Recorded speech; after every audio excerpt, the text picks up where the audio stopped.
আমাদের এই আয়োজন, এই জন্য আমাদের এই চেষ্টা। তো আল্লাহ পাকের কাছে আমরা বলতে থাকবো, শুধু বলতেই থাকবো, আসলে সবসময় ক্ষমা চাইতেই থাকবো আল্লাহর কাছে। এবং আমাদের বিশ্বাস আল্লাহর কাছে আমরা ক্ষমা চাইতে থাকলে আল্লাহ পাক অবশ্যই আল্লাহ পাক রহমতের ফয়সালা করবেন ইনশাআল্লাহ।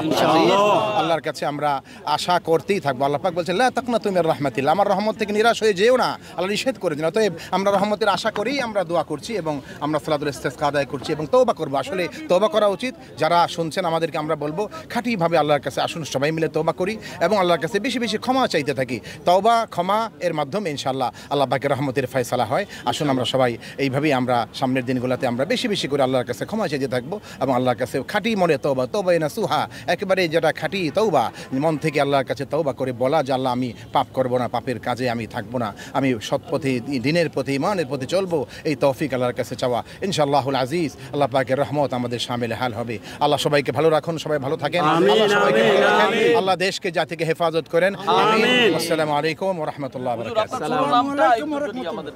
জি, আমার তো নাম মিজানুর রহমান, মুফতি মিজানুর রহমান, সিনিয়র পেশিমা বাইতুল মুকাররম। মাননীয় মুফতি সাহেব, এটাকে আমরা শুনেছি 3 দিন পর্যন্ত করা যায়।